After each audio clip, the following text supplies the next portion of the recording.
Hi, this is Ramesh. Hope you would have liked the volume one of Indian Political Climate 2019. So this is the volume two, which is coming up. So in this, actually, I would like to cover a little bit of history, kind of, going back and looking at the patterns of, how, which kind of, how India has been governed for the past about 70 years since Indian independence, and kind of typically try to pick up some patterns from there and try to understand, how things have been happening, etc., and all those things, right? Now, so let's kind of look at it.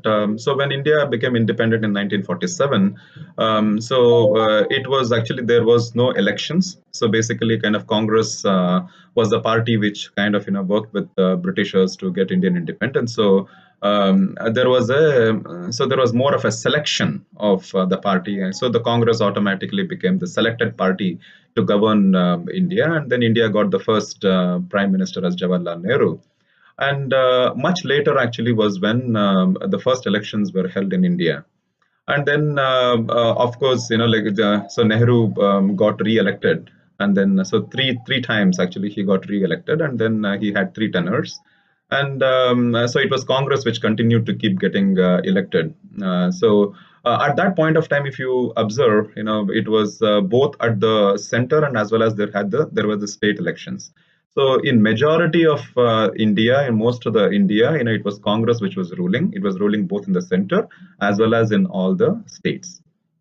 And so obviously there was, when there is one ruling party, and in the constitution actually it kind of allows for an opposition party to also be there, actually, which is kind of, it's like a watchdog. So basically trying to kind of checkmate the ruling party to ensure that actually the governance happens properly, and then the policies are kind of citizen friendly and kind of country friendly, and stuff like that. So basically, they kind of ask questions in the parliament, in the house, if there are some bills which are getting passed, if it's a monetary bill or a finance bill or any other kind of a bill. So they ensure that if there is a kind of voting required on certain things, then actually it goes through a voting, it debating and voting, etc.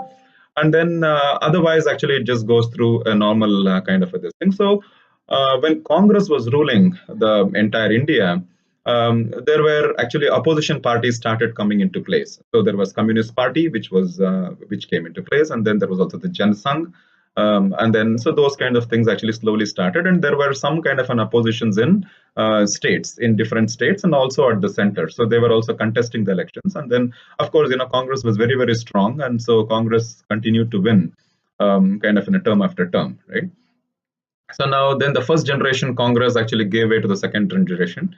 So we had Indira Gandhi, actually, the second daughter of Jawaharlal Nehru, became the second prime minister of India. Of course, before that there was Lal Bahadur Shastri, and then after that, actually, Indira Gandhi became the prime minister. But then the Congress never changed hands, right? And then of course, that was the first time when there was an after emergency, post emergency, people, the opposition parties kind of, ganged up together. And then for the very first time in 1977, Congress was thrown out of power. Indira Gandhi was thrown out of power. And then there was a new Janata Party which came into power, right? And Morarji Desai was the prime minister of this Janata Party, and they were ruling. But of course what happened was, they it kind of, they were not able to rule for their entire tenure, and then that experiment kind of fell flat, and again Indira Gandhi came back to power. So Indira Gandhi again actually was, she was there for some time, and then after that, after her assassination, Rajiv Gandhi became the prime minister. Again the Congress continued. Now, then the second time there was another experiment which happened. That was when Bofors scam came out. So then, actually, from a number of around 375 MPs or something like that, which Rajiv Gandhi had, um, Congress actually became 190 or something. It came down to 190, and then VP Singh. So it was actually Janata Party, which again actually, heralding the new change in the this thing. VP Singh became the prime minister of India, and he had to be supported by the BJP, because BJP had some numbers around, I think, about 60 MPs or something like that. So BJP kind of supporting, and then the Janata Party again. So under Vishwanath Pratap Singh, the second experiment, this thing, and of course the Mandal Commission was something actually which played little havoc, and then actually which resulted in the ouster of, which resulted in kind of VP Singh having to resign on the floor of the House, and then Chandrasekhar became the prime minister, and then only for about 3 months, and then that experiment also failed. Now, then the third this thing was, PV Narasimha Rao again became the prime minister. Congress came back to power. So PV Narasimha Rao apparently ran a minority government with only 232 MPs.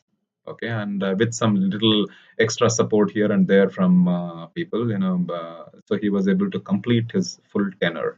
And during that period is when actually the liberalization, economic liberalization, and everything happened in 1992 under Manmohan Singh as the finance minister, right? So those things are all part of history right now. So now, then again in 1996, actually there was again a kind of a shift in power and all those things, and BJP actually with 163 MPs, it tried to form a government, it could not, and then so Vajpayee had to resign after 13 days, and then that is when again the third experiment happened, when all the regional parties again came together, and then they tried to form a government with an outside support of Congress. So that is when we had our Deve Gowda, who became the Prime Minister of India from the South for the first time. Not from the South, from Karnataka, because P.V. Narasimha Rao already was from the South. So he became the Prime Minister of India.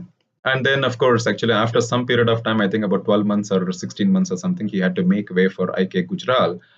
And that again actually did not run its length. And then Sitaram Kesri, who was the then president of Congress, decided to withdraw support. And that was the end of the third experiment. And then in 1998, we had the, again another election, another Lok Sabha election, where BJP again came to power. And then BJP with Vajpayee, actually this time around, was able to cobble up enough allies. And then with an NDA, the National Democratic Alliance, they formed government. And then, of course, actually, we all know about, it's a part of history now that actually Vajpayee lost the trust vote with one vote. And then in 1999, again, there was another election, and then BJP again came back to power, and NDA came back to power, and then they ruled for 5 years. Now, after the ruling of the 5 years, then was the time that UPA came back to power. So, kind of, that is the United Progressive Alliance with Congress actually heading the government, and then having all the regional allies. So, and then, of course, in the 2014, after 3 decades of, after Rajiv Gandhi, 1982, after 3 decades was the time that actually the one government with enough, majority of its own, okay, which was able to cross a single party this thing. So it came to power. So BJP came to power. BJP on its own had 282 MPs, and then along with its allies, NDA, around 335, 340 MPs were there, and then Modi became the Prime Minister of India, right? Now, so now we have 2019 elections are coming up. Okay, so having heard this a little bit, now let's just go back and look into it in terms of, whenever these kind of experiments happen with the multi-party coming to this thing, it has never, we always see that, like there has to be one party which has to have some very good numbers, actually almost crossing 200 or something like that, and or 180 plus or something like that, and with some strong allies, that is the one actually which who is able to form a government. So if they do not, if there is, if you put together all these regional parties actually who come together and then say that we will, from our this thing, we will pick up a leader and then we'll put them across and then we'll form a government, that experimentation, those kinds of things have not really worked in the past. And it creates a lot of instability. And it creates, when there is an instability in the government, when there are no good numbers, then what happens is for each and every when there are some policies, one policy might favor one section of the caste or one section of the state or whatever, and then it will not actually this thing, and so the other states might not agree to it and whatever, so they will not agree, and then so a lot of so the coalition government dharma has to be followed. So there are a lot of things which doesn't work very easily, right? So which is why actually I'm a very big this thing of there has to be a stable if there has to be a stable government, there has to be a national party, with strong numbers will have to be there as the lead contender in a pole position with a lot of MPs, and if required, it will take some little support from its other regional allies, and then it should form a government. Okay. So this is my, I will stop over here. This is my second part where we just talked a little bit about the history, and then I'll go into the third this thing as we go on. Okay. Thank you very much.